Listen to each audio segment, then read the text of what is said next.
பெண் சுதந்திரம் எது?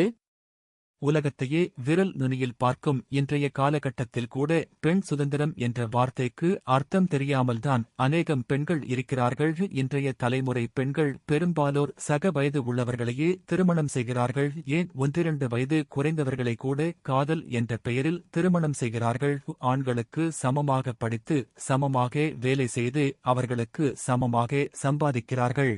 ஆனால் பெரும்பாலான பெண்கள் சிறு விஷயத்தில் கூட ஆண்களை அனுசரிக்க விரும்புவதில்லை எனதான் கூகுள் குலதெய்வமாக இருந்தாலும் கூகுளுக்குள் அடங்காத பல விஷயங்கள் உள்ளன. அதை எல்லாம் அனுபவத்தில்தான் புரிந்து கொள்ள முடியும். இன்றைய காலகட்டத்தில் அனைவரும் கூறும் ஒரு சொல் மன அழுத்தம். காலையில் எழுந்தது முதல் இரவு படுக்கப் போகும் வரை எதையோ நோக்கி ஓடுகிறோம், அதை அடைய முயல்கிறோம். நினைத்தது நடக்காவிட்டால் மன அழுத்தத்திற்கு ஆளாகிறோம். நம் மன அழுத்தத்திற்கு காரணம் நம் மன ஓட்டம்தான். கப்பல் தண்ணீரில் போய்க்கொண்டு இருக்கிறது. கப்பலுக்குள் தண்ணீர் ஏறினால் தான் கப்பல் கடலில் மூழ்கும். அதைப்போல்தான் நம்மை சுற்றி பல பிரச்சனைகளை மனதுக்கு உள்ளே அனுமதிப்பது நம் தவறு. எனவே வாழ்க்கையை அதன் போக்கிற்கு வாழ்ந்து சூழ்நிலைக்கேற்ப நடந்து சந்தோஷமாக வாழ்வாங்க வாழ